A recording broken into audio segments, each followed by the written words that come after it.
अनिल जी पुणे से।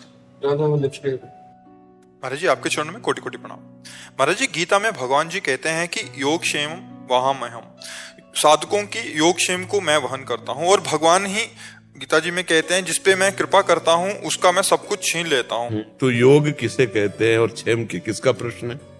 हाँ, योग कहते हैं परमात्म प्राप्ति के लिए जितनी तुम्हारी कमियां हैं उनको पूर्ण करना, परमात्म प्राप्ति के लिए।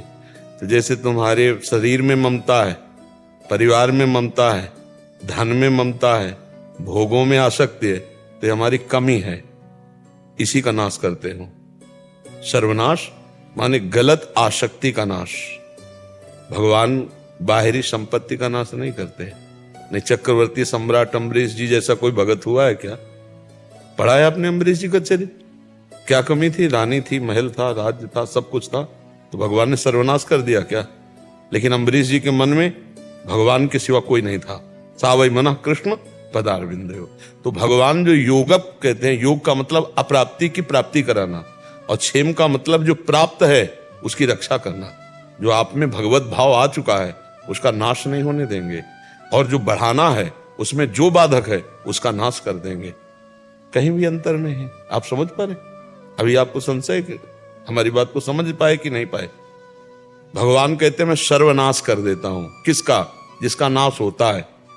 अविनाशी का नाश वो भी नहीं कर सकते।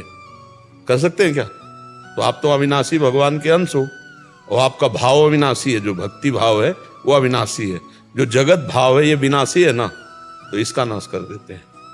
चाहे आप साधन भजन से ममता समेट कर भगवान के चरणों में समर्पित कर दो, या ऐसे समर्पित हो जाओ तो काट देंगे।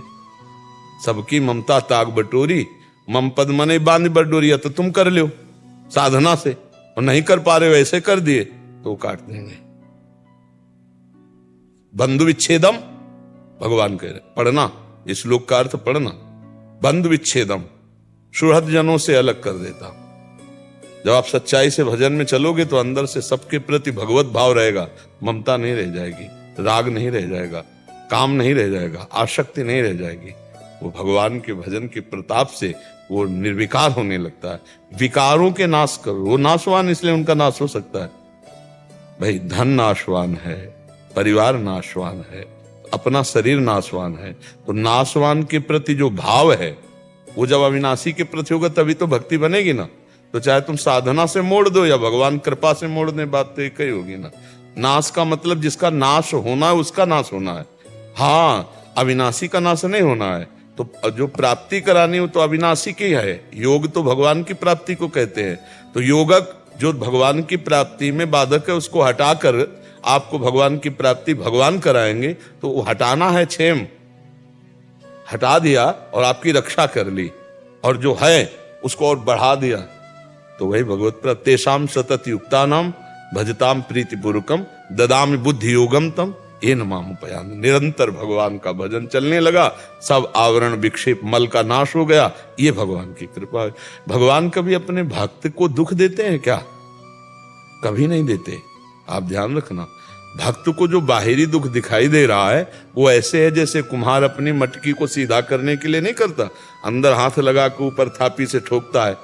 वही भगवान ठोकाई करते हैं। जो हमारी जन्म जन्मांतर की वासनाएं हैं तो अंदर से दुलार करते हुए बाहर से सीधा बनाने के लिए वो साम दाम दंड भेद से सीधे रास्ते लाऊं, नकली से बनाऊं असली, यही तो मेरे मन में ठणी भगत मेरे मुकुटमणि। भगत तो भगवान बनाते हैं। भगवान न बनावे तो हमारा तुम्हारा मन फिसल कर भोगों में ही जाता है, भगवान में कहां जाता है? वो भगवान कृपा करते हैं, वही गुरु रूप से, वही संत रूप से, वही हमारी बुद्धि में भक्ति भाव रूप से, उन्हीं की कृपा से। वो सर्वनाश का खेल खेलते हैं विकारों का।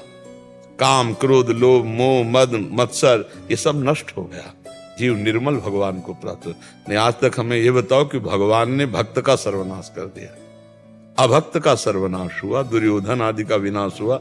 सिंहासन पर हस्तिनापुर के तो युधिष्ठिर जी ही बैठे, नहीं बैठे? हाँ, भक्त का नामे भक्ता प्रणश्यति, मेरे भक्त का नाश नहीं। तो आप समझ पाए पूरे प्रश्न का भाव?